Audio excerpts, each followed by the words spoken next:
नमस्कार। Beyond abacus की अद्भुत दुनिया में आपका स्वागत है। मैं आपका होस्ट डॉक्टर प्रकाश मोगे। बियॉन्ड अबेकस में हम मानते हैं कि mathematics is beyond abacus, that is ये मात्र गुणा भाग बड़ी बड़ी कैलकुलेशन से भी बहुत कुछ आगे है। एक सोच है, एक काम करने का तरीका है। इसीलिए हम आप प्लेलिस्ट में देखेंगे बहुत सारी अलग अलग वैरायटी के वीडियोस हम लेके आ रहे हैं। जैसे कि एक सीरीज़ है MCC, मैथ कोर कॉन्सेप्ट। इस सीरीज़ में अरिथमेटिक, अलजेब्रा, ज्योमेट्री और रीजनिंग, इसके हमने जो कोर कॉन्सेप्ट हैं उनके ऊपर कुछ शॉर्ट वीडियोस बनाए हैं और जो कि आपको पूरी आइडिया देंगे जो कॉन्सेप्ट क्या है और उसको मतलब बिल्कुल बेसिक जिसको कहते हैं फंडामेंटल क्लियर करने के लिए आपको बहुत मदद करेंगे। दूसरी एक सीरीज़ है SST, सपोर्ट स्ट्रक्चर टॉपिक्स। तो उसमें या सपोर्ट सिस्टम टॉपिक्स, उसमें हम क्या कर रहे हैं कि जो एजुकेशनल साइकोलॉजी के टॉपिक्स हैं या ऐसी जो चीज़ें जो टीचिंग और लर्निंग को सपोर्ट करते हैं, विच आर नॉट मैथमेटिक्स के कंटेंट नहीं है वो, लेकिन उसकी मेथोडोलॉजी में उसको समझने में कहीं ना कहीं हमको मदद करते हैं। ये पूरी एक सीरीज़ अलग है। उसके बाद एक सीरीज़ है GIM, guaranteed improvement in maths. इस सीरीज़ की जो वीडियोज़ हैं ये आपको पूरी तरह से एक समझने में मदद करेंगे कि आप मैथमेटिक्स कैसे इम्प्रूव कर सकते हैं, कहाँ कहाँ इश्यूज आते हैं लर्निंग में, क्या क्या प्रॉब्लम्स आती हैं और आप उसको किस तरह से ओवरकम कर सकते हैं। साथ ही हम करीब 2 रेशो हमने रील्स बनाई हैं 30 सेकेंड्स की, 30 सेकेंड की, 1 मिनट की, on different micro topics of mathematics. तो वो आपको बहुत ज़्यादा कंसेप्चुअल क्लैरिटी देंगे। तो इस तरह से एक पूरा पैकेज हमने बनाया है। साथ ही ये जो सीरीज़ आप देख रहे हैं जिसका नाम है हॉट्स या हायर ऑर्डर थिंकिंग स्किल्स, ये जो टॉपिक्स हैं एक मैंने डिटेल वीडियो भी नीचे बनाया हुआ है जो ये बता रहा है कि व्हाट इज़ हॉट्स और उसकी क्या महत्व है और हमारे न्यू एजुकेशन पॉलिसी से लेके सब जगह उसका क्या महत्व है, ये हमको हॉट्स बताता है। और उसमें हमारा विशेष प्रयास ये है कि बिल्कुल ही नॉन टेक्निकल लैंग्वेज में, बिना किसी बड़े जार्गन को यूज़ करते हुए, और मेरा जो PhD और 40 साल का टीचिंग एक्सपीरियंस है उसके आधार पे मैंने हिंदी में प्रयास किया है कि इस चीज़ को समझाया जाए ताकि गणित के प्रति डर दूर हो और आपको एक बेसिक बातें उसकी जल्दी से समझ में आ जाए। तो चलिए देखते हैं आज हमारे पास क्या है कंप्यूटेशनल थिंकिंग में। So to begin with, what is computational thinking. ये जैसा मैंने आपको पहले भी कई बार कहा है कि एक तरह से देखेंगे तो क्रिएटिव थिंकिंग, कंप्यूटेशनल थिंकिंग ये सब एक जैसी लगती है, design thinking, but there is a subtle difference between their objective and their orientation. जैसे कि आप देखेंगे ये कौन सी है, a problem solving approach that draws from principles of computer science to address complex issues. मतलब इसमें कंप्यूटर साइंस की जो बेसिक्स हैं, जो एल्गोरिथमिक अप्रोच कहते हैं जिसको कहते हैं कि breaking down the problem into smaller problems, वो अपन देखेंगे एक एक करके। तो this is the framework on which we are going to on which we define what is computational thinking. इसमें आप क्या करते हैं, पूरी एक कॉम्प्लेक्स इशू है उसको ब्रेकिंग डाउन प्रॉब्लम में मैनेजेबल पार्ट्स में करते हैं बाय एल्गोरिथमिक थिंकिंग। जैसे कि मान लीजिए आपको एक सॉफ्टवेयर बनाना है कि आधार कार्ड का। अब आधार कार्ड का जो मिस्टर नीलकेणी की टीम ने बनाया है, नंदन नीलकेणी की टीम ने, तो ये कितना बड़ा काम है। आप सोचिए कि आपको वो जो 16 डिजिट का आधार कार्ड है आपका, शायद 12 डिजिट का 16 डिजिट का आधार कार्ड जो होता है, उसमें आपको पूरे इंडिया को एनरोल करना है। कितना बड़ा चैलेंज है। और उसमें आप 0000 ऐसा नंबर नहीं यूज़ कर सकते, आप 1000, 1 लाख ऐसे नंबर नहीं यूज़ कर सकते आप। तो कितने कॉम्बिनेशन, आप 0 से बिगिन नहीं कर सकते हो, तो कितने रिस्ट्रिक्शंस हैं। तो फिर उन्होंने क्या किया होगा, पूरी प्रॉब्लम को डिफाइन किया होगा अलग अलग तरीके से। जैसे पिन कोड है, जैसे आप पोस्टल इंडेक्स नंबर जो होता है, जो पिन कोड जिसको हम कहते हैं डाक टिकट में उस पर लगाते हैं हम लेटर पे।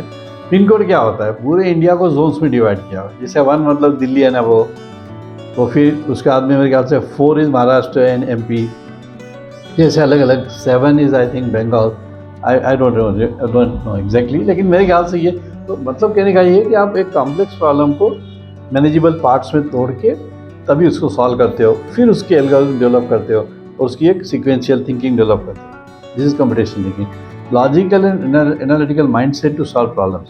आपको डेफिनेटली आप कंप्यूटर का काम करेंगे, कंप्यूटर को कुछ भी आपको इंस्ट्रक्ट करना है तो पहले आपको क्लैरिटी होनी चाहिए कि अपन क्या बोल रहे हैं, बिकॉज इट्स अ मशीन।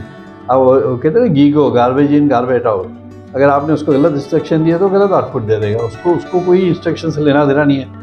उसको ये है कि if this is done then I to do this, तो वो आप दोगे तो वो आपको दे देगा, उसमें कोई प्रॉब्लम नहीं। इसलिए logical and analytical mindset, it is one of the must to have computational thinking and a good success in computational thinking. अब इसके कंपोनेंट हम देखेंगे कि कंप्यूटेशनल थिंकिंग के लिए आपको क्या करना पड़ता है। सबसे पहले डिकम्पोजिशन। डिकम्पोजिशन मतलब जैसे डिकम्पोस्ट खाद वाद भी होती है डिकम्पोजिशन, उसमें भी यही होता है बेसिकली। उसमें क्या होता है कि कोई भी कॉम्प्लेक्स जो है ऑर्गेनिक सब्सटेंस या कुछ भी है वो डिकम्पोज होता है, मतलब वो टूट जाता है। मतलब जैसे ह्यूमन बॉडी है, ह्यूमन बॉडी अगर मेरी मान लीजिए किसी की भी ह्यूमन बॉडी होती है, अगर वो डिके हो जाती है, डेथ हो जाती है और उसको केयर नहीं की जाती है तो वो डिकम्पोज होती है, मतलब वो फूल जाती है, फट जाती है। ये एक सेपरेट इशू है।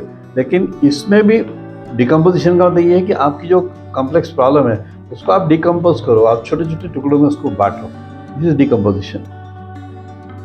देन पैटर्न रिकॉग्निशन, ये बहुत ही फंडामेंटल बात है कि आपको जो आपने डिकम्पोज कर दिया, आपने मान लो 5 पार्ट कर दिए उस प्रॉब्लम के, इतनी बड़ी सी प्रॉब्लम थी उसके आपने 5 टुकड़े कर दिए कि इसको भी स्टडी करना है, इसको भी स्टडी करना है, इसको भी स्टडी करना है। फिर आप एक पैटर्न सोचो कि ये जो 4 घटनाएं हो रही है, क्या इनमें कोई पैटर्न है, क्या कोई फार्मूला जनरेट हो सकता है? क्योंकि आपको एल्गोरिथम जब बनाना है, जब आपको कंप्यूटर प्रोग्राम बनाना है, तो घूम फिर के आपको उसको फार्मूले में डालना ही पड़ेगा। वो आप कितनी भी लैंग्वेज कौन सी भी यूज़ कर लें, जितनी भी मॉडर्न लैंग्वेज, मॉडर्न आप लैंग्वेज यूज़ कर लो, लेकिन फार्मूला जब तक नहीं आएगा, जब तक एक स्केलअप होने का काम नहीं बनेगा। So we have to understand the pattern. Ultimately what is formula? Formula is also pattern. Abstraction, ये भी वही है कि आपको स्किल्स होनी चाहिए कि आपको जो भी जिसको कहते हैं ना कनेक्टिंग द डॉट्स, मतलब माना आपको लग रहा है कि ये ऐसा है, तो फिर आपको यहाँ पे फिर डिज़ाइन थिंकिंग आती है कि आपको कनेक्टिंग द डॉट करके थोड़ा सा आउट ऑफ द बॉक्स सोच के उसको एक जिसको कहते हैं प्रोटोटाइप बना के देखना पड़ता है। ये सब ट्रायल एंड एरर मेथड्स होती हैं जो कि हमको बहुत हेल्प करती हैं।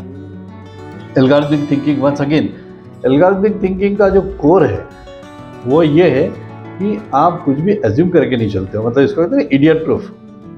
You have to talk something which is idiot proof, मतलब आप ऐसा बोलो, आप अपनी लैंग्वेज को ऐसा रखो, आप अपने इंस्ट्रक्शंस को ऐसा रखो कि जो कि इडियट प्रूफ हो, मतलब आप किसी को भी दे दो वो पढ़ के उसको कर लेगा, तभी वो कन्वर्ट होता है मशीन में। मतलब मैं बताऊँ आपको, जो एक्सीलेंट मेरे फ्रेंड थे, अब नहीं रहे, late mister Jitendra Sharma, he was a very high profile person in the software industry, not software, telecom industry.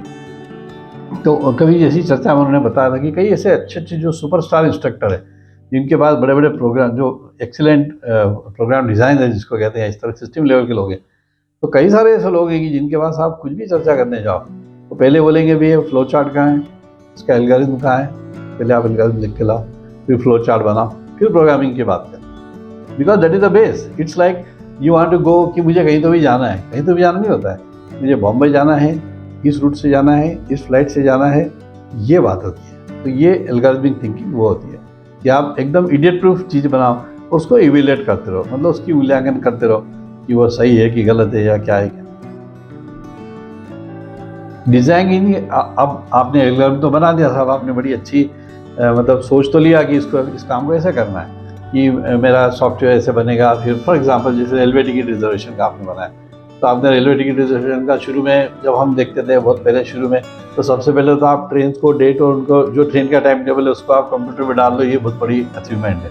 क्योंकि इंडिया में इतने परम्यूटेशन कॉम्बिनेशन है और इतनी ट्रेन्स हैं, उनके इतने अच्छा टाइमिंग है और इतने विचित्र स्टॉप है उनके कि उन सबकी लिस्टिंग करके उसको अपलोड करना, ये स्टेज 1 का काम था कि भैया आपने सारे टाइम टेबल बिठा दिए क्या।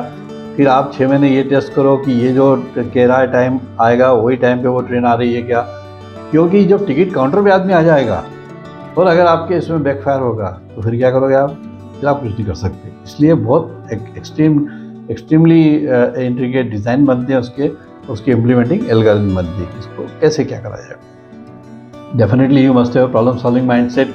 जैसे मैंने कई बार आपको कहा कि आपको कोई भी कॉम्प्लेक्स प्रॉब्लम अगर सॉल्व करनी है तो आपको problem solving approach is a must, क्योंकि आप अगर कनेक्ट नहीं कर पा रहे हो अनरिलेटेड चीज़ों को, अगर आप थोड़ी बहुत उसकी एम्बिग्यूटी है तो थोड़ा अपना इंट्यूशन लगा के या थोड़ा अपना एक्सपीरियंस लगा के या थोड़ा अपना रीजनिंग लगा के अगर आप उसको पैचअप नहीं कर पा रहे हो तो आप सोचोगे परफेक्ट दुनिया होगी, तो कभी भी परफेक्ट दुनिया नहीं होगी। आपको हमेशा कुछ न कुछ सॉर्ट ऑफ, जुगाड़ is not a good word, I don't like this word जुगाड़, बट आपको कुछ न कुछ सिस्टम डेवलप करनी पड़ेगी, आपको कुछ न कुछ ऐसी लॉजिकल हिंट डेवलप करनी पड़ेगी that you can take things further.